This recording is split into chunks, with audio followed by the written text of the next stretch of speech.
अस्सलाम वालेकुम and welcome back once again. एक दफ़ा फिर आपको खुशामदीद कहेंगे K21 न्यूज़ पे। और जनाब हमारी special transmission Pakistan super league edition 10 के हवाले से जारी है और एडिशन 10 के मैचेस भी जारी हैं। आज भी एक मैच खेला जा रहा है। पहले थोड़ी सी उसके हवाले से बात कर लें। इस्लामाबाद यूनाइटेड और पेशावर ज़ल्मी की टीमें आमने सामने हैं और जो टूर्नामेंट को फॉलो कर रहे हैं यकीनन उनके इल्म में है कि इस्लामाबाद यूनाइटेड की टीम जो है वो इस टूर्नामेंट में सर फहरिस्त है। और इसके साथ साथ ये कि सबसे ज़्यादा मैचेस भी अब तक इस्लामाबाद यूनाइटेड की टीम ने जीते हैं। पॉइंट्स टेबल का आगे चल के तस्करा करूँगा, यकीनन उसमें थोड़ी सी जो है वो चेंजेस ज़रूर हुई हैं। ताम ये कि आज का मैच जो है वो अहम इस हवाले से कि पेशावर ज़ल्मी को अब टूर्नामेंट में रहने के लिए मैच जीतना जो है वो बड़ा ज़रूरी हो चला है। और एक मुल्तान सुल्तान की टीम, उसकी परफॉर्मेंस के हवाले से बात करनी है। बहुत ही मायूसकुन परफॉर्मेंस इस सीज़न में रही है। और उसके बाद पेशावर ज़ल्मी की टीम है। बाकी मानदा टीमों में इस्लामाबाद यूनाइटेड टीम जैसे मैंने कहा कि टॉप पे नज़र आई। उसके बाद फिर क्वेटा की टीम ने एक बड़ा अच्छा कमबैक किया है। और उसके बाद जैसे ये पेशावर का मैच है तो बड़ा इंपॉर्टेंट है। आज बड़ा अच्छा चांस उनके पास नज़र आ रहा है और मैच तो अभी जारी है। 48 गेंदों पर जो है वो 51 रन जो है वो दरकार हैं। 7 विकेटें पेशावर ज़ल्मी की बाकी हैं। लाहौर के गद्दाफ़ी स्टेडियम में ये मैच जो है वो खेला जा रहा है, क्योंकि कल मौसम की वजह से एक बड़ा मैच था, नहीं हो सका। उसके ऊपर भी बात करेंगे। तो आज टॉस जीत के इस्लामाबाद की टीम ने पहले बैटिंग का फैसला किया, जो बिल्कुल भी उनके हक में नज़र नहीं आया। 143 के ऊपर महज जो है वो 20 ओवर्स में जो है वो 9 विकेटों के नुकसान पर 143 रन जो है वो इस्लामाबाद यूनाइटेड की टीम ने बनाए। पेशावर की जानिब से चेज़ जारी है इस वक्त। अब से कुछ देर पहले 93 रन 3 विकेटों के नुकसान पर जो है वो पेशावर ज़ल्मी की बैटिंग जारी है। तो इसके ऊपर गुफ्तगू की जाएगी और साथ साथ low scoring match once again एक दफ़ा फिर अभी कुछ देर पहले भी मैं सुन रहा था, ये बात हो रही थी कि ये लो स्कोरिंग मैचेस जो हैं वो बहुत ज़्यादा अट्रैक्टिव होते हैं। वो अट्रैक्टिव नहीं है जी। ये जो हमारे यहाँ तबसरे किए जा रहे हैं इसके ऊपर, ये पुअर क्रिकेट की निशानी है। ये इंडिकेट करते हैं कि लो स्कोरिंग मैचेस को जो अगर कहीं और खेले जाएँ तो बआसानी उसको चेज़ किया जाता है या जीते जाते हैं, लेकिन हमारे यहाँ पहली टीम जो है वो लो स्कोर पे जो है वो आउट होती है और उसके बाद जो चेस करने के लिए जाते हैं वो उसको इतना ज़्यादा मुश्किल बना देते हैं कि वो मैच खुद ब खुद इंटरेस्टिंग हो जाता है। तो ये अब तक की सूरत हाल है। इसके ऊपर गुफ्तगू करेंगे। सबसे पहले हमारे साथ अली रज़ा साहब जो हैं वो क्रिकेट एनालिस्ट और क्रिकेट एक्सपर्ट हैं, हमें ज्वाइन कर रहे हैं। उनको मैं वेलकम करूँगा। अली भाई बहुत शुक्रिया आपका प्रोग्राम में वक्त देने के लिए। उनके हमरा हमारे साथ होंगे मुनीर उल हक साहब, स्पोर्ट्स एनालिस्ट, और उनको भी मैं वेलकम करूँगा। मुनीर भाई आपका भी बहुत शुक्रिया प्रोग्राम में वक्त देने के लिए। बहुत बहुत शुक्रिया यार। मुनीर भाई गुफ्तगू का आगाज़ आपके साथ ही करूँगा। मैच के हवाले से पहले थोड़ी सी बात हो जाए। अब से कुछ देर पहले मैंने सुना कि लो स्कोरिंग मैचेस हो रहे हैं और बहुत दिलचस्प मैचेस हैं। ये बात किस हद तक दुरुस्त है? ज़रा इस मैच की सूरत हाल को देखते हुए तबसरा कीजिए। साथ ही सवालात इस हवाले से हैं कि वाक़तन इतनी मुश्किल विकेट है लाहौर की कि यहाँ रन्स बनाना बैटिंग टीम के लिए बहुत मुश्किल हो रहा है। आपकी इसके ऊपर क्या राय है, ज़रा फरमाइए। बहुत बहुत शुक्रिया यासिर। बात यह है कि अगर आज का मैच देखें तो पेशावर ज़ल्मी के तो अब डू और डाई स्टेज शुरू हो चुका है। इनको तो मैचेस जीतने होंगे अगर इनको क्वालिफाई करना है। तो आज एक मौके पर जब उनके 3 खिलाड़ी अर्ली आउट हो गए तो लग रहा था कि शायद 144 का टारगेट भी इनके लिए मुश्किल हो जाएगा, लेकिन बहुत अच्छी पार्टनरशिप 4 विकेट की चली है माह सदाकत और बाबर आजम, और इस मैच को बहुत हद तक पेशावर अपने फेवर में ले गई है। यहाँ से बाबर आजम जो कप्तान भी हैं, 37 रन पर खेल रहे हैं, उनको इस मैच को फिनिश करना चाहिए ताकि थोड़ी सी एक बात रह जाए कि बाबर आजम मैच को फिनिश भी कर देते हैं। लो स्कोरिंग तो नहीं है, बार दफा प्रेशर होता है। आज पहले ही ओवर बहुत अच्छा किया था, हमने देखा था बुरी तरह बीट हो रहे थे उसमें। साहबजादा फरहान, उनका आसान कैच भी ड्रॉप हुआ जो बाबर आजम ने ड्रॉप किया। आज फील्डिंग बहुत खराब थी अगर बाबर आजम की बात करें, लेकिन फिर भी स्कोर इतना नहीं था कि जिसे पेशावर को मुश्किल होनी चाहिए थी। लेकिन एक चीज जो कंसर्न है ना यासिर, वो साइम अयूब का फॉर्म है। आज ऑफ कम से बाहर थी गेंद, उसको ड्राइव करना चाहते थे, इनसाइड एज लगा और गेंद उनकी विकेटों पे लग गई। थोड़ा अपने आप से नाराज थे, लेकिन उनका जो रन नहीं बन रहे उनसे आज वकार यूनुस उनसे पूछ रहे थे कि क्या हो रहा है, तो उन्होंने कहा नहीं फॉर्म का इशू नहीं है, बस रन नहीं आ रहे। तो रन एक दफा फिर नहीं आए, तो ये जरा एक थोड़ी सी कंसर्न वाली चीज है। बाकी पेशावर ज़ल्मी जैसे मैंने अपने पहले भी कहा था कि अब तक तमाम 9 के 9 PSL में वो टॉप 4 में पहुंची है। तो इस दफा अपनी कोशिश कर रही है, लेकिन आसान नहीं होगा क्योंकि कराची, कोयटा, लाहौर सब जो है इस वक्त बहुत मजबूत पोजीशन में नजर आ रही है। बिल्कुल आपने ठीक कहा कि ये वाक़तन उनके लिए एक परेशान कुन सूरत हाल है और देखना ये कि ये फॉर्म वापस कैसे आएगी और इसके लिए कौन सा इससे ज़्यादा बेहतरीन मौका हो सकता है, क्योंकि ख्याल ये है कि PSL जो है वो एक अपना टूर्नामेंट है जो अपनी कंडीशंस में खेला जा रहा है और प्रैक्टिस के लिए मेरे ख्याल में इससे बेहतरीन मौका तो नहीं हो सकता था। बहरहाल लेकिन ये सोचना होगा साइम अयूब को कि उन्होंने किस तरह से जो है वो अपनी फॉर्म को वापस रीगेन करना है।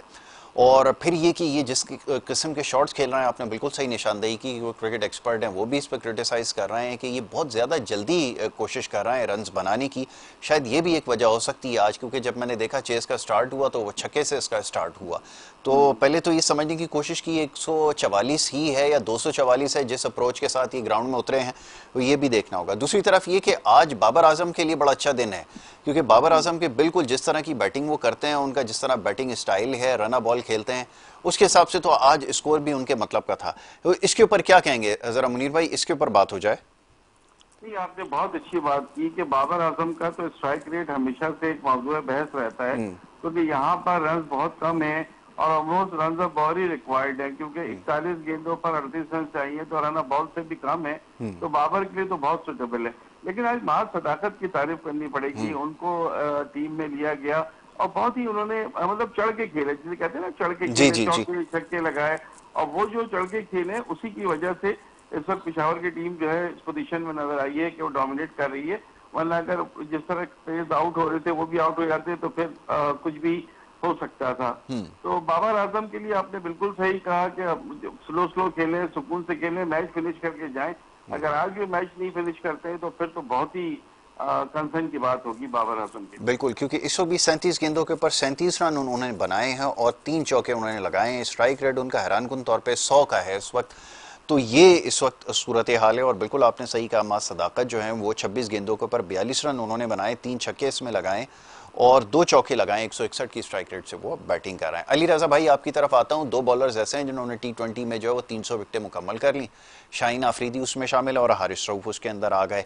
तो शाहीन आफरीदी जो हैं वो पाकिस्तान के तेज तरीन T20 के बॉलर बन गए जिन्होंने ये कारनामा अंजाम दिया है। जी क्या कहेंगे, फास्ट बॉलर के हवाले से बहुत ज़्यादा तहफ़्फ़ुज़ात थे, परफॉर्मेंस कैसी रही है, विकेटों की क्वालिटी क्या है, ये सारी चीज़ें भी हमें देखनी पड़ेंगी और कौन से ऐसे मैचेस हैं बॉलिंग से जितवाएं। जी वालेकुम अस्सलाम। तो मेरा सलाम। देखिए शाहीन शाह अफरीदी और हारिस रऊफ हैं तो बहुत ही सीनियर बॉलर हो गए हैं और इन्होंने विकेट तो ले ली PSL तक, और इनको चाहिए कि इंटरनेशनल में भी उसी लेवल पे आना चाहिए, क्योंकि आप 8-10 साल से क्रिकेट खेल रहे हैं आप लोग, और 8-10 साल की क्रिकेट का टाइम काफी हो जाता है, कुछ वो चीज नहीं दिख रही। असल में मसला सारा ये होता है कि जिस लेवल पे वो फास्ट बॉलिंग कर रहे हैं तो उस हिसाब से वो बॉलिंग कर नहीं रहे, क्योंकि उनमें दोनों में टैलेंट बहुत है, लेकिन दिन ब दिन जो है ना उनका इंटरनेशनल क्रिकेट में ना वो बॉलिंग नहीं कर पा रहे। PSL में अच्छी परफॉर्मेंस करते हैं, हमेशा करते हुए आ रहे हैं। इसके बाद ये दोनों बॉलर भी PSL की दरियाफ्त है, तो लॉर्ड फलंदर से खेले दोनों। तो बिल्कुल सही कह रहे हैं आप इसके बारे में कि शहनशाह अफरीदी हारिस रऊफ जो है ना ये PSL में तो परफॉर्म करे, लेकिन इनको पाकिस्तान की क्रिकेट टीम के लिए भी सोचना चाहिए कि वैसी परफॉर्मेंस ना उधर भी होनी चाहिए। बिल्कुल। और आज मैं आपको एक बात और बताते हुए, अली रजा जिस तरह पीछे से एक्सप्रेस बन के आ रहे हैं, आज भी उन्होंने 3 विकेट ली है और ये पाकिस्तान का टैलेंट है और ये आगे चल के स्ट्राइक बॉलर बनेगा, ये फास्ट बॉलर, और उसने आप प्रूव किया है। आज भी उसने 3 विकेट लिए है, तो बहुत जबरदस्त है और बहुत अच्छा लगा उसकी फॉर्म में आना, हमारे लिए बहुत अच्छा है। पाकिस्तान के लिए वो नया टैलेंट उभर के आया है। अच्छा, ये आप अली रजा की बात कर रहे हैं, ये गालिबन मोहम्मद अली हैं जिन्होंने 3 विकेटें ली हैं जिसकी अभी आप बात कर रहे हैं। अली रजा आज नहीं थे बॉलिंग। जी मोहम्मद अली हैं, अच्छे बॉलर हैं, बिल्कुल ठीक। चले मोहम्मद अली तो वो भी अच्छे बॉलर है। जी मोहम्मद अली ने अच्छी गेंद की है। चले अभी इसके ऊपर बात करता हूँ, जरा मुनीर भाई से बॉलिंग के हवाले से बात कर लेना, ये जानना हमारे लिए ज़रूरी है। मुनीर भाई ये फरमाइएगा कि बैटिंग में जैसे हम क्वालिटी रन्स देखते हैं उससे पता चलता है उसका बैट्समैन का वेटेज क्या है, उसकी परफॉर्मेंस को कहाँ हम रेट करते हैं, ये सारी चीज़ें देखी जाती हैं कि वो किस सिचुएशन में की हैं।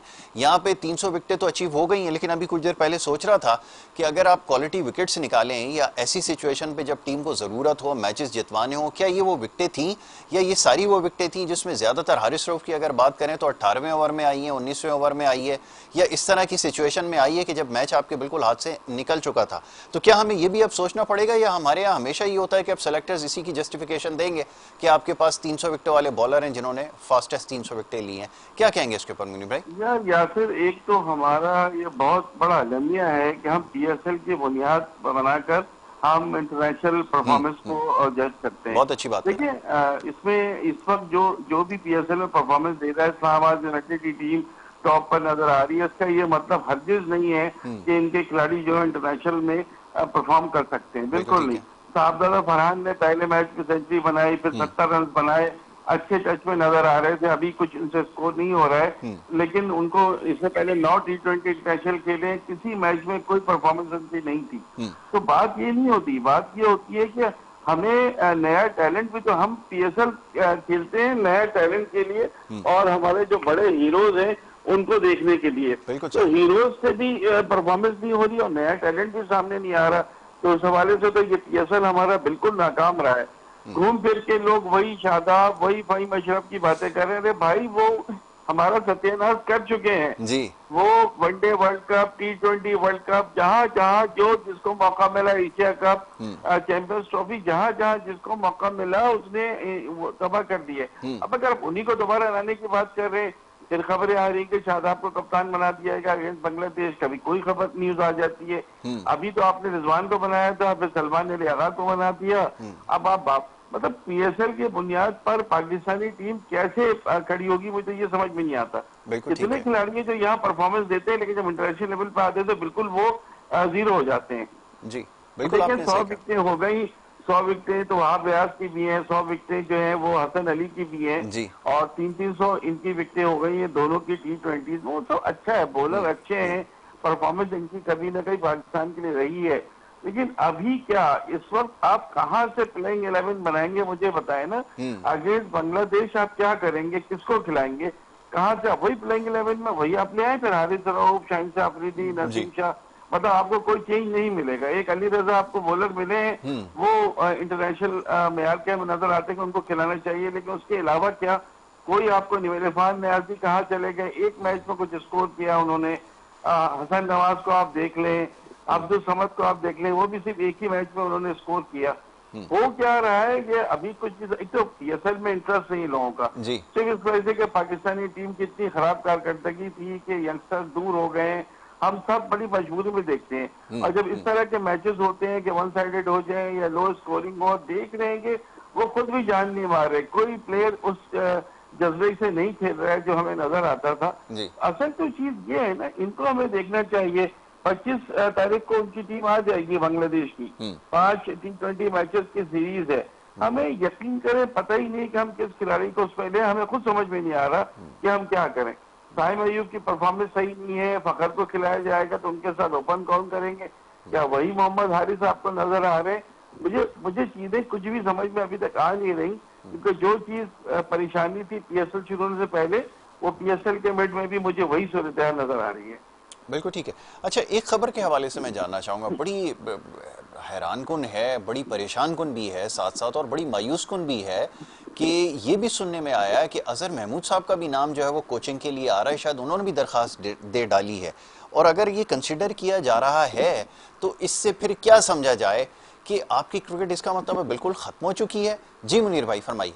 दरख्वास्त तो खैर देने में उनको किसी को मना नहीं है, लेकिन मुझे नहीं लगता कि अभी हेड कोच के लिए जो है आप उनको कंसीडर करेंगे। वो बहुत अरसे से टीम के असिस्टेंट कोच, कभी बॉलिंग कोच के अच्छे से चल रहे हैं, लेकिन वो दे दिया होगा उन्होंने। लेकिन अभी देखिए, बात ये है कि चेयरमैन साहब इस वक्त दूसरे सूरत हाल, जो बॉर्डर की सूरत हाल है, उसमें भी मसरूफ है और बहुत वो सीरियस चीज है। फिर उसके बाद अभी तो नाम आ रहे हैं, ये तो डिसीजन तो बाद में होना है। थोड़ा सा यहाँ से हालात से बेहतर होंगे तो वो चीजें होंगी। फिलहाल तो अभी इस बारे में कुछ भी नहीं पता। कोई माइक हैसन का नाम लेते हैं, कोई सकरैन मुश्ताक का नाम ले रहे हैं, कोई कह रहे हैं अभी कुछ भी नहीं हुआ, अभी तो सिर्फ एप्लीकेशंस आ रही हैं। तो ये चीज आगे जाके हमें पता चलेगी कि कहाँ है क्या है, क्योंकि ना अभी आपको अपने नए कप्तान का पता है, ना नए हेड कोच का पता है। अभी आपको कुछ नहीं पता कि आगे क्या होना है। फिलहाल चीजें बस चल रही हैं। फिलहाल तो पीएसएल को एक तरह से भुगताया जा रहा है कि पीएसएल हो जाए तो उसके बाद देखेंगे क्या होता है आगे। बिल्कुल ऐसा ही है, यही हमारी अप्रोच रही है कि आज का ये जो है वो मैच मुका दो और कल की कल देखी जाएगी जो सूरत हाल बनेगी। बहुत खूब, बिल्कुल आपने सही तबसरा किया, बिल्कुल ऐसी ही सिचुएशन का हमें सामना है। जी अली भाई फरमाइएगा। अभी साहबजादा फरहान का एक नाम सामने आ रहा था और इतने प्रॉमिसिंग लग रहे हैं, क्योंकि यार तो T20 के अंदर और खासतौर पर PSL में तो बहुत सारे लोगों ने परफॉर्मेंसेज दी, लेकिन जब इंटरनेशनल सर्किट पर आते हैं तो कंप्लीट फेलियर हमें नजर आता है। जी अली भाई फरमाइए। देखिए साहबजादा फरहान जो है ना वो मुस्तकिल रन कर रहे हैं। ये विकेट जरा मुश्किल है, डबल पेस से बॉल आ रहा है। देखें बाबर कितना स्ट्रगल करके खेले, लेकिन मैं बहुत ही ज्यादा उसको हेडली अप्रिशिएट करता हूँ। सदाकत जिन जो 55 रन पे बैटिंग कर रहे हैं और नया टैलेंट आया है। तो देखिए टैलेंट तो आ रहा है भाई साहब। इस विकेट पे जो है ना 50 रन बहुत बड़ी बात है और बहुत ही मुश्किल विकेट है। और उस पर बाबर से देखिए पिछले मैच में जो इनका मैच हुआ था, बाबर आजम ने जो बैटिंग की थी कोयटा के खिलाफ जी, तो बाबर आउट हुए, अब कोयटा मैच जीत गई थी, पेशावर हार गई थी, ठीक है। तो अभी वही सेम वैसे ही लो स्कोरिंग मैच था। तो उसी हिसाब से आप देख लें, आपके सामने रिजल्ट है कि पहले मोहम्मद आमिर ने बाबर को आउट किया था जिस तरह, और इसी तरह जब बाबर आप रुक के खेले तो ये विकेट बहुत मुश्किल है, क्योंकि इसमें जो पहले पिछली विकेट में इस विकेट में काफी फर्क है। लाहौर जो है ना ये ट्रैक चेंज कर रही है, कभी तेज विकेट पर आई थी जो बल्ले पे लगती है, कभी रुक के आती है जो मुश्किल होता है। तो अच्छी स्ट्रेटेजी है कि ऐसी विकेट भी होनी चाहिए कि बिल्कुल फ्लैट विकेट बना रहे हैं तो उसको चेंज भी करना चाहिए। और दूसरी बात ये कि जिस तरह ये बाबर ने आज आखिरी बॉल पे 6 मारा है तो बहुत ही कंसंट्रेशन करके खेल रहे हैं, क्योंकि इनकी टीम इन्हीं पे रिलाई कर रही है कि बाबर आज रन करेंगे तो हम टारगेट चेस कर जाएंगे। देखें 134 रन हो गए, 3 आउट हैं और 14 ओवर 4 बॉल है। तो ये अच्छी स्ट्रेटेजी है बाबर के फॉर्म में आना और बहुत अच्छी बात है। लेकिन एक बात मैं और भी बता दूं, पेशावर ने जो बड़े प्लेयर लिए हैं, सैम अयूब को लिया है। सैम अयूब बिल्कुल ही आउट ऑफ फॉर्म है और सैम अयूब रनों के पीछे जा रहे हैं, स्टे नहीं कर रहे विकेट पे, मतलब बॉल से शॉट खेलने पे ज्यादा जा रहे जो मुस्तकिल आउट हुए जा रहे। तो सैम का फॉर्म में आना भी बहुत जरूरी है कि पाकिस्तान का भी फायदा होगा, पेशावर को भी फायदा होगा। तो ये प्रॉब्लम तो चली रही है। जी बिल्कुल ठीक है। मुनीर भाई जरा पॉइंट्स टेबल के ऊपर नजर डाल लेते हैं। लाहौर कलंदर जो है वो सेकंड तक पहुंच गई है। इस्लामाबाद यूनाइटेड जिसने बड़ा अच्छा स्टार्ट लिया था, लेकिन पिछले मैच के अंदर और आज के मैच में कुछ ज़्यादा कमाल नहीं कर सके। और वो जो हमारे सोक्रेटिस हैं वो जो कहते हैं मोमेंटम पहले उन्होंने ले लिया फिर हमने ले लिया, इन्होंने मोमेंटम शुरू में गेन किया, लेकिन अब ये ऐसा लग रहा है कि वो चीज़ जो है वो ख़त्म होती जा रही है। इसकी क्या वजह नज़र आ रही है? फिर ये कि लाहौर कलंदर के हवाले से बात करेंगे और कोयटा की टीम के हवाले से बड़ी तेज़ी से ऊपर आती जा रहे हैं। जी जी जी मुनीर भाई से। मुनीर भाई जी जी। अच्छा देखिए, अगर आप पॉइंट टेबल की बात करते हैं तो अगर आज का मैच जो बिल्कुल यकीनी है कि पेशावर जीत लेगी तो पेशावर के 6 पॉइंट्स हो जाएंगे। यानी इसका मतलब ये है कि पेशावर की टीम जो है अब इस कॉन्टेस्ट में रहेगी और आगे जो मैचेस हैं अगर वो जीत लेते हैं तो बड़ा क्लोज कॉन्टेस्ट उनका हो जाएगा फिर कराची से या कोयटा से, क्योंकि 1 के 8 पॉइंट हैं, 2 टीमों के 9 पॉइंट्स हैं। इस्लामाबाद को लगातार दूसरी शिकस्त होगी, लेकिन वो चूंकि ऑलरेडी इतना अच्छा खेल चुके हैं कि वो तो यकीनी तौर से टॉप 4 में पहुंच ही चुके हैं। ठीक है। तो जहां तक ये बात है तो जाहिर है एक टीम जो 4 साल की चैंपियन थी वो बाहर हो चुकी है। सबको पता है कि मुल्तान के जो 2 मैच हैं वो ऐसे ही बस फॉर्मेलिटी के होंगे, लेकिन दूसरी टीम के लिए होगा कि वो उनको हराएं। अब मुल्तान का ये है कि चूंकि वो आउट हो चुके हैं तो वो बगैर किसी फियर के खेलेंगे तो भी मुश्किल हो सकती है दूसरी टीमों को। तो एक तो ये इशू है। दूसरा ये कि पेशावर की टीम पूरी कोशिश करेगी कि अगर 10वां टूर्नामेंट में लगातार 10वीं मरतबा पहुंचे। आज बाबर आजम ने काफी अच्छा फॉर्म दिखाया है, काफी संभल कर खेले हैं। बिल्कुल अली रजा सही कह रहे हैं कि इतनी अच्छी विकेट बैटिंग के लिए परफेक्ट बैटिंग विकेट नहीं है, लेकिन इस बैटिंग विकेट पर मार सदाकत के 55 रन जो है ना वो बाबर के 45 रन से कहीं ज्यादा अहम है, क्योंकि उन्होंने मैच का टेम्पो बनाया, मैच को विनिंग ट्रैक पर वही लेके गए और ऐसा लग रहा था कि ये स्ट्रगल कर रहे हैं। उन्होंने बहुत शानदार बैटिंग की। इनका ताल्लुक भी पेशावर से है और अच्छे लेफ्ट आर्म स्पिनर भी है मार सदाकत। मुझे याद है कि कामरान अकमल से एक दफा बात हो रही थी, उन्होंने बड़ी तारीफ की थी कि ये भी अच्छे स्पिनर के तौर पर बैटिंग इनकी है। ये फर्स्ट क्लास में भी सेंचुरी बना चुके हैं, ये लिस्ट ए में भी सेंचुरी बना चुके हैं, T20 में 82 इनका हाईएस्ट स्कोर है। तो ये बुरा टैलेंट नहीं है, अगर इनको खिलाया जाए देखा जाए तो आगे ये बेहतर साबित हो सकते हैं। पॉइंट्स टेबल की तो बात हो गई। जी। अब जो है वो बात यहाँ पे आगे जाके जो प्लेयर्स की आती है। अब देखिए ना, 100 की पार्टनरशिप हो गई है सिर्फ 63 गेंदों पर, जी। तो ये तो बहुत ही अच्छी चीज है पिशावर के लिए। और ये मेरे ख्याल है इस कामयाबी से पिशावर को एक नया जज्बा, नई रूह मिलेगी कि जो आगे मैचेस जीतने में उनके लिए फायदेमंद साबित होगी। बिल्कुल ठीक है। अच्छा, ये एक चीज़ की और, क्योंकि सवालात आ रहे थे कि ये जो परफॉर्मेंस है ख़ासतौर पे जो मुल्तान सुल्तान की, ये हुआ क्या अब एकदम से ऑल ऑफ अ सडन इतनी अच्छी पिछले परफॉर्मेंस रही है सीजन्स के अंदर, और एकदम से डाउनफॉल आना बहुत सारी चीज़ों को इंडिकेट करती है, और एक आध प्लेयर का फ्लॉप हो जाना, फॉर्म में वापस आ जाना, ये तो it's a part of the game. But ये जो सिचुएशन है इसकी क्या वजह समझ में आ रही है? क्या क्या ऐसा है कि जो ओनर हैं उनका अब ज़्यादा इंटरेस्ट नहीं है, या और कोई वजह है? ये लोग ज़रूर जानना चाहते हैं, क्योंकि इस टीम की इसलिए ज़्यादा बात हो रही है क्योंकि इसमें जो आपके वाइट बॉल के कैप्टन जो हैं ओडीआई के, वो इसका पार्ट हैं। तो क्यों ऐसा हुआ, ये डाउनफॉल क्यों आया आपके ख्याल में? जी मुनीर भाई। मेरे ख्याल में देखिए, एक तो ये है कि खुद रिजवान की परफॉर्मेंस तो इतनी बुरी नहीं है, क्योंकि उनको अभी भी टॉप स्कोरर हैं इस टूर्नामेंट में, सबसे ज्यादा रन उन्होंने बनाए हैं। लेकिन जो सवाल ये होता है कि क्या उनके रन टीम के काम आए, तो नहीं जी, बिल्कुल काम नहीं आए। वो सिर्फ एक रिकॉर्ड में उनका नाम आया है, क्योंकि एक ऐसी टीम जो लगातार 4 साल से फाइनल खेल रही थी, 1 साल फाइनल जीता, 3 साल फाइनल में हारे, लेकिन फाइनल तक पहुंचते थे। किसी ने ये नहीं सोचा था कि मुल्तान की टीम टॉप 4 में नहीं पहुंच सकेगी, कोई प्रेडिक्ट ही नहीं कर सकता था। लेकिन इब्तदा से ही मैंने देखा कि पूरी टीम में वो जज्बा नहीं है जो एक जीत का जज्बा होता है। शायद उनकी बॉलिंग भी अच्छी नहीं है, कुछ टीम सिलेक्शन में मसला हुआ है।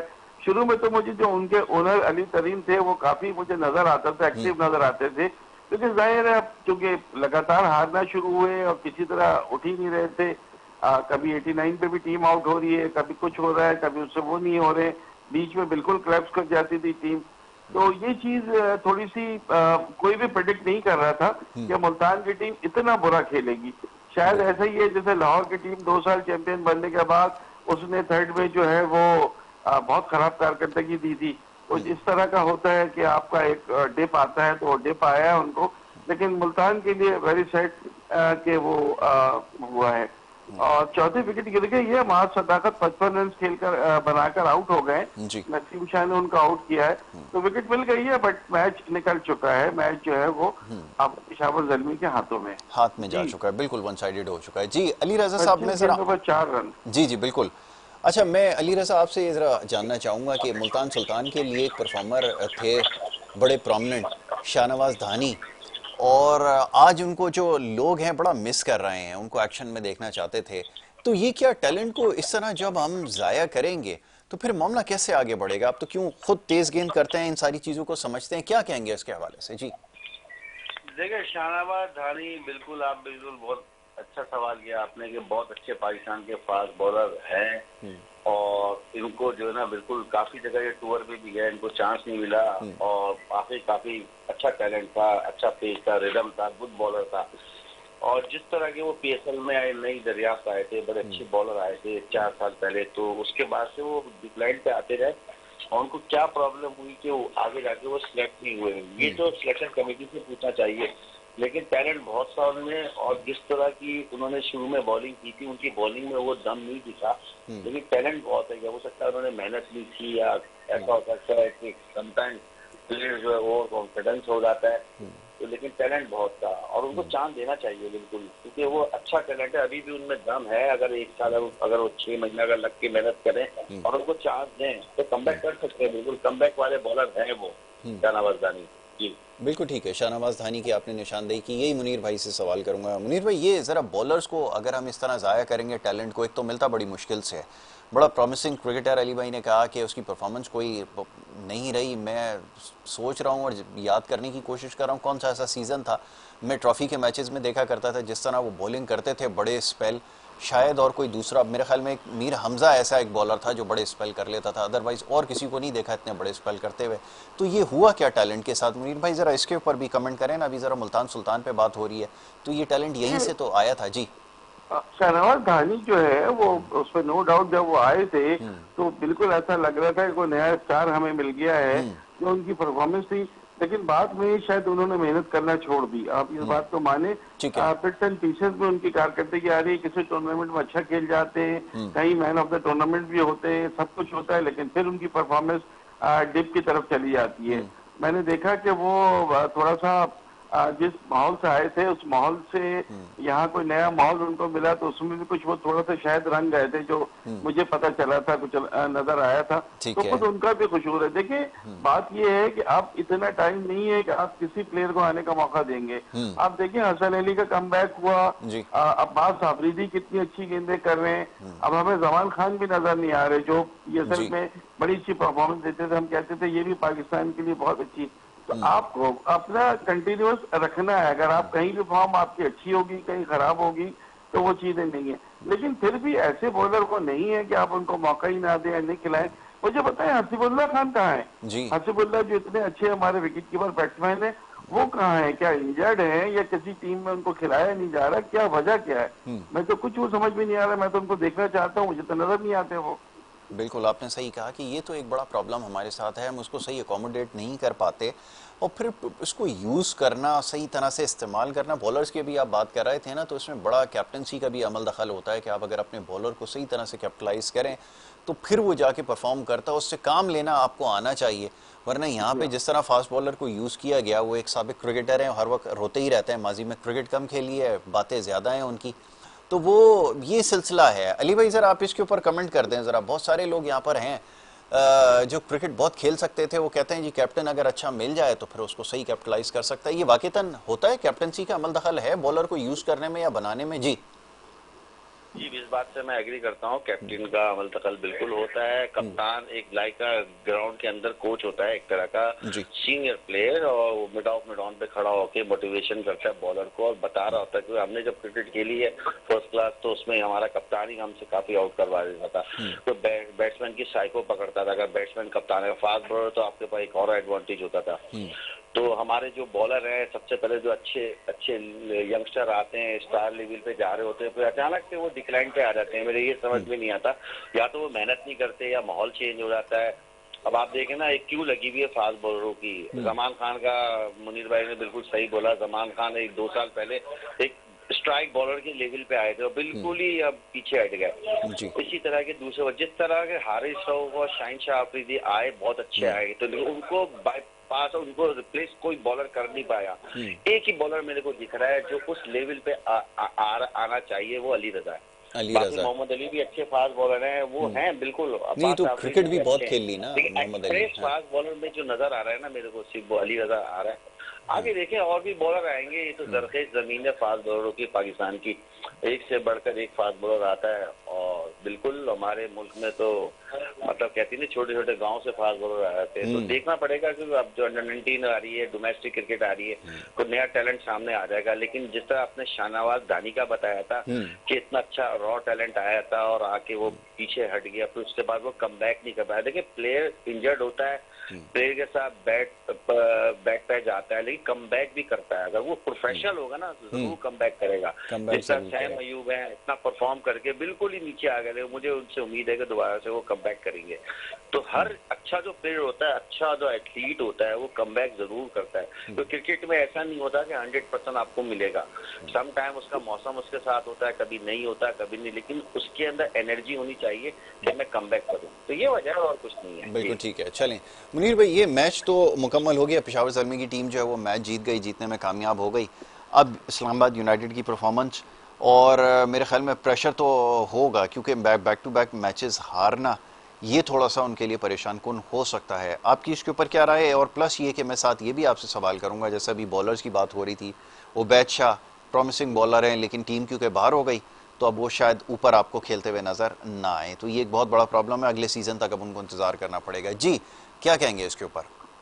ये जो हमने इतने सारे रखे हुए हैं मेंटोर, और जो हमने एनसीए बनाया हुआ है, ये चीजें तो उनके सोचने की है ना। ये आसिफ की ये कौन सा प्लेयर है जिसको खेलना चाहिए, मुझे बताएं। वकार यूनिस जो है वो मेंटोर है एक टीम के, शोएब मलिक मेंटोर है एक टीम के।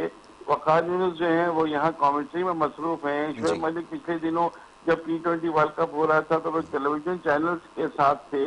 जी इन खिलाड़ियों को तो ये तो इनको सोचना है ना, इनको सोचना है कि कौन सा नया प्लेयर है, किसको कहाँ खिलाएंगे। देखिए नया प्लेयर कोई नहीं मिला। जहादार खान बड़ा टैलेंटेड, कुछ भी नहीं जी कर पाए। कुछ भी इरफान नहीं था। नियाज भी बड़ा टैलेंटेड, अब लोग भूल जाएंगे इनको, इसलिए कि परफॉर्मेंस नहीं हो रही है। अब्दुल समद सिर्फ एक मैच में परफॉर्मेंस, आज वहां सदाकत ने परफॉर्मेंस दे दी है, अब कल तक वहां सदाकत चलेगा, फिर ये अर्ली आउट हो जाएंगे तो फिर इनको भी बाहर करने की बातें हो जाएंगी। बिल्कुल सवाल ये है कि ये जो हमारा इतना बड़ा थिंक टैंक है, इतने सारे लोग हैं, या खास तौर से जो मेंटोर्स बनाया गया है, चैंपियंस कप के लिए उनको टीमें दी गई है, 50-50 लाख रुपए उनको तनख्वाह दी जा रही जी है। फिर एक वहाब रियाज है जो ऑफ द रिकॉर्ड कहीं ना कहीं पाकिस्तान क्रिकेट टीम के साथ मुंसलिक होते हैं, तो उनको भी एक बहुत बड़ी रकम दी जा रही है। तो ये सारे काम उनके हैं। लेकिन मैं आपको बताऊं, किसी को कोई फिक्र नहीं है। कोई कैप्टन हारता है तो उसके चेहरे पर कोई परेशानी नहीं होती, कोई संजीदगी नजर नहीं आती। डगआउट में बैठे हंस रहे हैं, मुस्कुरा रहे हैं, टीम हार रही है। एक वक्त वो होता था कि खिलाड़ी परेशान रहते थे कप्तान के किस तरह से इसको लेके चले। तो अगर ये कर देना है क्रिकेट का तो उसका नतीजा तो हम देख रहे हैं कि PSL में जो लोगों की अदम दिलचस्पी है, वो तो उन्होंने इतने बड़े खेल का जिस पर लोगों का सब नजरें रहती थी, हर कोई मैच की बातें करता था, उसमें लोगों का इंटरेस्ट ही बिल्कुल खत्म कर दिया है। आपने इस्लामाबाद यूनाइटेड की बात की तो बिल्कुल ठीक है, क्योंकि 2 लगातार मैच हार गए और आज शादाब की कुछ फिटनेस का भी इशू था। आज सलमान अली आगा ने कप्तानी के फराइज अंजाम दिए, लेकिन कमबैक कर लेगी। इस्लामाबाद की टीम टॉप 4 में तो खैर पहुंच ही चुकी है, लेकिन टॉप 2 में पहुंचना ज्यादा अच्छा होता है यहाँ, क्योंकि उसको एक चांस और मिल जाता है आगे प्लेऑफ में। तो टॉप 2 में आती है या नहीं, इसको जरा देखना होगा। बाकी ये कि जिन खिलाड़ियों की आप बात कर रहे हैं या जिन चीजों की बात कर रहे हैं, हमें अफसोस है कि जिन लोगों को इसका टास्क दिया गया है वही इसमें इंटरेस्ट नहीं ले रहे, तो हम आप कितना कहेंगे, कितना करेंगे यहाँ से। बिल्कुल आपने ठीक कहा। अच्छा मुनीर भाई, साथ ही ये कि कल जो मैच खेला जा रहा है Quetta Gladiators versus Islamabad United, अब क्वेटा ग्लैडिएटर्स जो हैं वो अंडरडॉग्स हैं। अब पता नहीं हमारे यहाँ तो उसको क्या कहा जाता है, लेकिन ये कि बड़ी अच्छी परफॉर्मेंस उनकी रही है और जिस तरह उन्होंने इस टूर्नामेंट में कमबैक किया है, बड़ा कमेंडेबल परफॉर्मेंसेस है और कैप्टनसी का भी डिफरेंस नज़र आ रहा है। बल्कि पिछले मैच के अंदर तो हमने सऊद शकील को भी देखा, बड़ी ज़बरदस्त बैटिंग भी उन्होंने की है और उनके हवाले से हम क्रिटिसाइज़ करते रहे कि उनका बैटिंग स्टाइल वैसा नहीं है, बट उन्होंने अच्छी परफॉर्मेंस दी है ऑल एंड ऑल। इसके ऊपर क्या कहेंगे? देखिए कोयटा की टीम जो है वो तो मुझे तो ये लग रहा था कि शायद कोयटा की टीम शुरू में अगर हम देखें कि टॉप 4 में नहीं पहुंच पाएगी, लेकिन बड़ा जबरदस्त कमबैक किया है। खुद सऊद शकील जो T20 के प्लेयर नहीं माने जाते, वो ना सिर्फ कैप्टनसी कर रहे हैं बल्कि बड़ी अच्छी कैप्टनसी कर रहे हैं। और ये भी मैंने देखा कि कोयटा की टीम जो है वो बिल्कुल डिफरेंट टीम नजर आई है। 2-3 मैचेस के बाद उन्होंने जो रिदम पकड़ा है तो एक अच्छी चीज है। और जो मैच होना चाहिए उसमें अगर कोयटा की टीम जीतती है तो फिर तो कोयटा इस्लामाबाद के लिए थोड़ी सी परेशानी और होगी। लेकिन जाहिर इस्लामाबाद को भी अब देखना पड़ेगा कि भाई 2 मैच लगातार हार चुके हैं, तो वो जो हनीमून पीरियड था उसको खत्म करो और अब आप जो है वो पूरे तरीके से आ जाए। लेकिन अच्छा मैच होना चाहिए। कोयटा की टीम जो है वो कंबाइंड होकर खेल रही है। कोयटा की टीम का असल चीज है, जज्बा नजर आ रहा है कोयटा के प्लेयर्स में, वो जीत के लिए खेल रहे हैं। तो ये एक अच्छी चीज है, कॉम्बिनेशन अच्छा बन गया। बिल्कुल आपने सही कहा कि वो चीज़ अब नज़र आ रही है जो पहले इसमें से मिसिंग थी, और कोई भी टीम ऐसी नहीं थी माँ सिवाय इस्लामाबाद यूनाइटेड के जिसको हम देख रहे थे कि वो जीतने की लगन से खेल रहे हो इस सीज़न को, एडिशन 10 को। बाकी जितनी भी टीम्स हैं वो सबसे ज़्यादा जो मायूस किया मुल्तान सुल्तान की टीम ने किया, जिसके ऊपर अभी हमने बात की है। अली राजा साहब, ज़रा इस्लामाबाद यूनाइटेड की बात हो रही है तो ये अब ज़्यादा रिलाई कर रहे थे साहब ज़्यादा फरहान पे, और अगर कोयटा की टीम जो कि एक बॉलिंग स्ट्रेंथ है अगर उनको जल्दी आउट कर लेती है तो फिर मेरे ख्याल में परेशानी बढ़ जाएगी, क्योंकि नीचे जो जितने भी बैटर्स हैं उसमें आपके आज़म खान हैं और मनरो हैं, इस तरह दीगर जो खिलाड़ी हैं, कोई ख़ास परफॉर्मेंस नहीं है। तो अब जैसे जैसे मामला आगे जाएगा अब तो आपको परफॉर्मेंसेस देनी होंगी, लेकिन इन सारे प्लेयर्स के ऊपर परफॉर्मेंसेस ड्यू हैं और कोई बहुत बड़ी परफॉर्मेंस नहीं है। कप्तान की अगर बात कर लें तो कोई बड़ा आउटस्टैंडिंग प्लेयर नहीं है या कोई बड़ी एक्स्ट्राऑर्डिनरी परफॉर्मेंस इस सीज़न में नहीं है। क्या कहेंगे? देखिए कोयटा को मैं एज दूंगा, कोयटा ने कमबैक किया है बिल्कुल, और साहबजादा फरहान भी चल रही है। इस्लामाबाद की टीम जो टॉप 10 टॉप 5 बैट्समैनों में ना वही आ रहे हैं। तो इस्लामाबाद की बॉलिंग तो बेहतर है, बैटिंग उस तरह की जो कहा जाएगा कि एक एक प्लेयर पे रिलाय गया। जैसे बाबर आजम ने आज मैच जिताया है, तो बाबर आजम पिछले मैच में आउट हो गए थे, हार गई थी पेशावर। अच्छा, तो एक चीज का जरा तस्करा कर देते हैं यहाँ पे। ये आपने एक नई बहस छेड़ दी है कि बाबर आजम ने मैच जितवाया है। अब इसमें ज्यादा किरदार किसका था? सदाकत का ज्यादा था या फिर बाबर आजम का था? नहीं, बाबर आजम का बिल्कुल मैं बोलूंगा।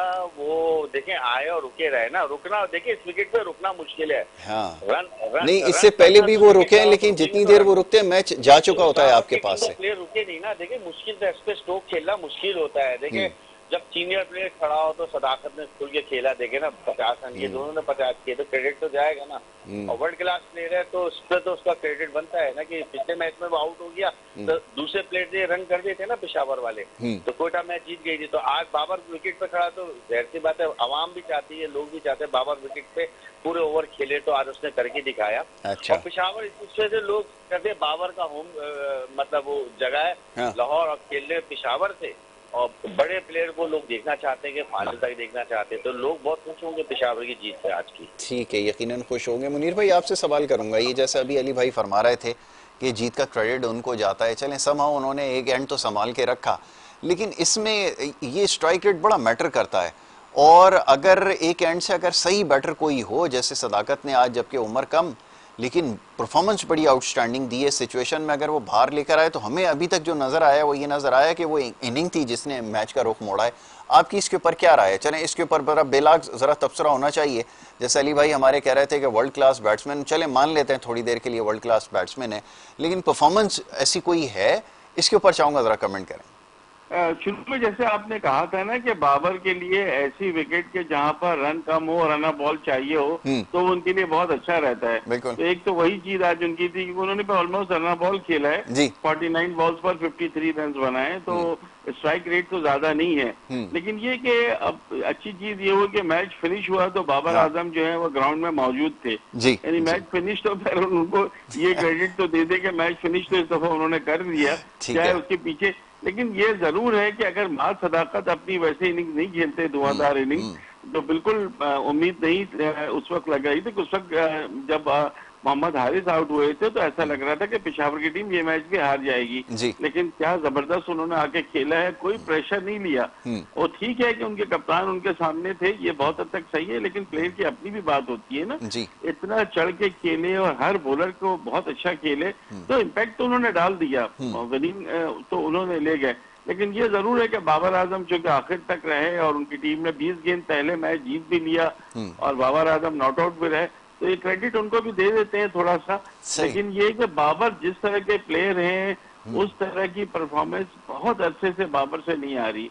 ये 49 बॉल पर 53 बाबर का कैलिबर नहीं, बाबर को बहुत ज्यादा। आज तो उन्होंने 2-2 कैच ड्रॉप किए, एक चौका उन्होंने उससे छूट गया, बहुत सारी चीजें आज हुई थी।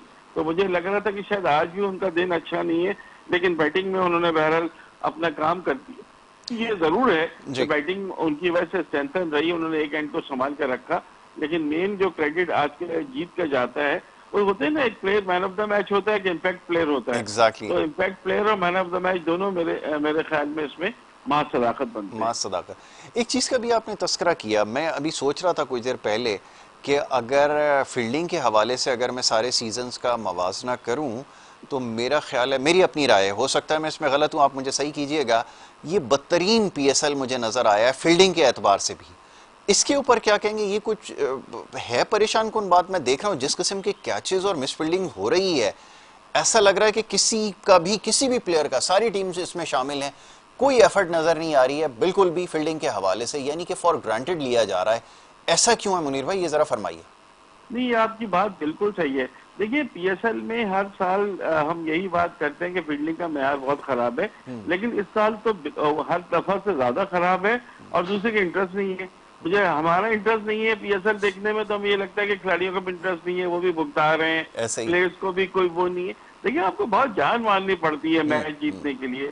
पीएसएल में कोई टीम जान मारते हुए नजर ही नहीं आ रही, कोई टीम ऐसी नजर नहीं आ रही कि जो जज्बा हो, कहीं पे हमें लगे कि यार ये कुछ करने जा रहे हैं, ये टीम जो है नाकाबिले शिकस्त है। तो वो इस्लामाबाद जो जीत रही थी उसको मैचेस ही ऐसे मिल रहे थे, दूसरी टीमें कुछ करके ही नहीं दे रही थी, आपसे कोई परफॉर्मेंस ही नहीं हो रही थी दूसरी टीमों से, तो वो जीत रहे थे। अब थोड़ा सा रेजिस्टेंस उनको मिला है, लेकिन फील्डिंग का म्यार तो पाकिस्तान में कभी भी सही नहीं है। और इस दफा आपकी बात बिल्कुल सही है, शायद पिछले 9 जो PSL हुए हैं उसमें भी इतने खराब कारकर्दगी नहीं थी, फील्डिंग का म्यार इतना खराब नहीं था जितना इसमें है। बिल्कुल ठीक। अली भाई, यही आपके सामने रखूंगा, आप क्रिकेट कोच भी हैं, फील्डिंग के हवाले से आप ज़्यादा बेहतर तौर पर वो कर सकते हैं हमसे कि ये फील्डिंग का म्यार को क्या हुआ। और बड़े बड़े कोचेस डगआउट में मैं देखता हूँ, बड़े बड़े नाम हैं जो मौजूद हैं आपके साथ, लेकिन ये फील्डिंग का क्या किया जाए ये तो ज़रा बताइए। क्योंकि इस वक्त जो हम इंटरनेशनल क्रिकेट देखते हैं, या मैं बाउंड्री के ऊपर एक बड़ा, अब पहले एक ज़माने में होता था ना, कैच पकड़ के बाउंड्री से अंदर फेंक दिया करते थे, वो ये बड़ी अब एक कॉमन चीज़ हो गई है। हमारे पास किसी प्लेयर को मैंने अटेम्प्ट करते हुए अभी तक नहीं देखा, वो शायद ना इसकी प्रैक्टिस में है, ना उनको इसकी समझ है कि इसको किस तरह से जो है टेकअप किया जाता है। इसकी क्या वजह है अली भाई? ये इतने महंगे महंगे आपने मेंटर्स वेंटर्स क्या क्या रखे हैं दुनिया जहाँ के, लेकिन ये स्टैंडर्ड क्रिकेट का क्यों इतना नीचे चला गया? फरमाइए। देखिए यासिर भाई, इंग्लैंड में, ऑस्ट्रेलिया में, न्यूजीलैंड में और ये जो कंट्रीज है ना, ये आधा मैच तो फील्डिंग से जीत जाते हैं। बिल्कुल ठीक है, देखिए इनके जो बेसिक जो क्रिकेट होती है स्कूल की, अंडर 13, अंडर 15, उसमें सबसे पहले बच्चे को फील्डिंग में उसको लगा देते हैं। पहले फील्डिंग से पूछते हैं 3-4 महीने बाद तुम बैट्समैन हो बॉलर हो, डायरेक्ट सबसे पहले। हमारे यहाँ उल्टा सिस्टम है, हमारे यहाँ पाकिस्तान में सिस्टम है ऐसे, पहले बच्चा आएगा सबसे पहले पैड करके बैटिंग कर लेगा, बच्चा आएगा बॉलिंग, फील्डिंग पे फोकस ही नहीं होता है। ये जो स्टार्टिंग की जो बिल्कुल यंग क्रिकेट होती है ना, छोटी अंडर एज क्रिकेट, इसमें सबसे पहले हमारे को फील्डिंग पे फोकस करना पड़ेगा। और पाकिस्तान की किस जमाने में कभी भी अच्छी नहीं रही फील्डिंग। जी अल्हम्दुलिल्लाह, बिल्कुल ऐसा ही है। ग्राउंडों का भी मसला है। देखिए ग्राउंड का मसला बिल्कुल सही है, लेकिन कुछ ग्राउंड हमारे इंटरनेशनल लेवल के भी हैं और कुछ कराची में, पाकिस्तान के काफी शहर में अच्छे ग्राउंड भी है, लेकिन उसमें भी उसी स्टाइल से लड़के फील्डिंग करते हैं। तो फील्डिंग का इश्यू तो है। मैं बिल्कुल एग्री करता हूँ मुनीर भाई की बात पे कि बिल्कुल पाकिस्तान की कभी भी अच्छी नहीं हुई। और फिर PSL में आप इतना प्लेयरों को हाई फाई परफॉर्मेंस पे उनको सहूलतें दे रहे हो, सब कुछ दे रहे हो, तो उनको फील्डिंग पे बिल्कुल फोकस, यहाँ पे पाकिस्तान का ये क्या कह सकता हूँ, बैटिंग पे पूरी फोकस करेगा, बॉलिंग पे, फील्डिंग पे वो नहीं करेगा। आप इसी में आप देख लो कि हमारे पड़ोसी मुल्क इंडिया की फील्डिंग का स्टैंडर्ड कितना हाई हुआ है।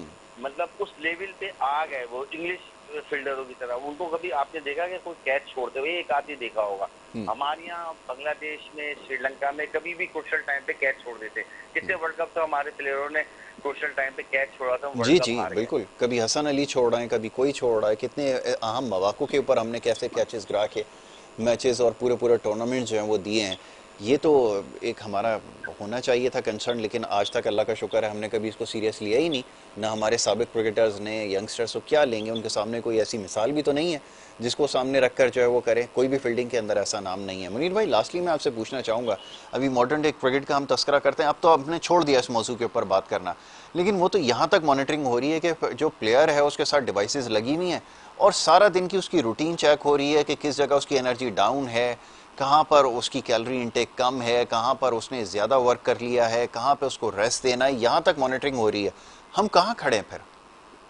मॉनिटरिंग तो सब हो रही है यासिर, लेकिन नेट रिजल्ट क्या है? नेट रिजल्ट तो वही 0 है। कहीं तो कोई भी चीज में कारकर्दगी तो नजर ही नहीं आ रही। तो आप प्लेयर को चाहे वो जंगलों में ले जाए या पहाड़ों पे भी चढ़ाए, हमने देखा था ना कि वो पहाड़ों पे भी चढ़ा दिया उनको, आजम खान को भी बेचारे तो पहाड़ पे चढ़ा दिया। तो वो सब चीजें हुई हैं, लेकिन इसका नेट रिजल्ट तो कुछ निकले ना। आपने कोई वो थोड़ी बिल्डिंग थोड़ी बनवानी है यार। आप अभी बात कर रहे थे कितने पाकिस्तानी प्लेयर्स को आप डाइविंग करते हुए देखते हैं कि डाइव करके वो रोक रहे हो उसको, कहीं देखा आपने? मुझे बताएं। नहीं, मैंने वो देखा था, एक मेरे सामने एक वीडियो आज भी आता है, वो मुझे भेजते हैं लोग, वो एक मैट्रेस रखा था मल्टी फोम का, उसके ऊपर छलांग मार के डाइव लगाना सिखा रहे थे। वो वो सबसे अच्छा है, वही कर सकते हैं। तो अब तो बात यहाँ पर ये आ जाती है कि आप कुछ भी कर लें। अब मुझे ये बताएं, मैं आपको यकीन करें, हमें बांग्लादेश की सीरीज का हमें कुछ भी अभी पता नहीं, हम PSL में लगे हुए। बांग्लादेश की टीम पूरी तैयारी कर रही है पाकिस्तान पे। उनकी टेस्ट टीम आके आपको व्हाइट वॉश करके चली जाती है, आपको कुछ पता नहीं चलता है। अब उनकी T20 टीम आएगी, आप कैसा खेलेंगे तो आपको यही नहीं पता कि आपकी प्लेइंग 11 क्या होगी, जिसके ऊपर हम बात कर रहे हैं। बाबर, खबरें हैं कि बाबर और रिजवान दोनों को T20 टीम में शामिल नहीं किया जाएगा जी। तो अब अगर वो दोनों को भी शामिल नहीं किया जाएगा, मान लिया चले आप दोनों को शामिल नहीं करें, तो किसको करेंगे? न्यूजीलैंड जो टीम गई थी उसका आप हाल देख चुके हैं। नया पोटेंशियल कोई आपके पास ऐसा है नहीं, तो अब हम क्या करेंगे? वो मुझे तो यही चीजें भी समझ में नहीं आ रही है कि हम बनाएं क्या, प्लेइंग 11 क्या बनाएं। अगर बाबर रिजवान को हटा देते हैं तो प्लेइंग 11 बनाएंगे क्या हमारे किसको पास लेंगे, अवेलेबल ऑप्शन किसको क्या है? लेंगे, कहाँ से लेंगे? तो फिर कुछ वही नहीं है हमारे पास एक अभी बैलेंस। कहने के हाँ, लिए, हम सिर्फ गैस कर सकते हैं कि ये कुछ हो सकता है। वो ठीक है हमारे जी। पास दो दुनिया के अजीम ऑलराउंडर है ना, फहीम अशरफ और शादाब खान, उन्हीं पे चलाएंगे। एक को कप्तान बना दो, एक को वाइस कैप्टन बना दो, बस। बहुत बहुत खूब, आपने बिल्कुल सही कहा कि दुनिया के यार अजीम इंटरनेशनल लेवल पे दोनों ने बहुत खून पिया है भाई हमारी हाँ टीम बिल्कुल का। ऐसा ही है खुदा के लिए अब जो है इनको सोचें, पीएसएल की बुनियाद पर ये पे नहीं आती टीमें, जी। इंटरनेशनल टीम आती है। तो न्यूजीलैंड की बी बल्कि सी टीम ने आपको 8 में से 7 मैच हरा दिए थे। जी तो बहुत कुछ सोचने का है। पीएसएल भी आपका नाकाम हो गया, I am very sorry to say. जी। पीएसएल भी नाकाम हो गया और पीएसएल से कोई दरियाफ्त आपको नहीं मिली है। आपको कोई ऐसी चीज नहीं है कह सके। अली रजा इससे पहले से ही उनका नाम चल रहा था, वो अच्छी बॉलिंग कर रहे थे, अंडर 19 भी खेले हैं। बाकी आपने यहाँ से कोई भी ऐसा पिक करके नहीं दिया। अगर आपको बात करनी हो तो आप किसी से पूछेंगे भाई प्लेइंग 11 या 15 रुकनी टीम क्या होगी, तो अभी किसी को भी नहीं पता। किसी को भी नहीं पता। हम इसको तलाश करते हैं, इसके ऊपर कल बैठते हैं, गौर खौस किया जाएगा कि कौन सी प्लेइंग 11 हो सकती है। वक्त मेरे पास खत्म हो गया। मुनीर भाई मैं आपका बड़ा शुक्रगुजार हूँ। अली भाई आपका बहुत शुक्रिया कि आपने हमें प्रोग्राम में वक्त दिया। यहाँ पर मैच जो है वो पेशावर ज़ल्मी की जीत के साथ इख्तिताम पजीर हुआ, और कल इंशाल्लाह जब मैच होगा क्वेटा वर्सेस लाहौर कलंदर्स का और इस्लामाबाद यूनाइटेड का, सॉरी, तो इसके ऊपर इंशाल्लाह कल फिर हम गुफ्तगू करेंगे और पिछले मैचेस में जो कुछ होता रहा है उसके ऊपर भी बात की जाएगी। इजाज़त देंगे, मोहम्मद यासिर और हमारी टीम को इजाज़त दीजिए।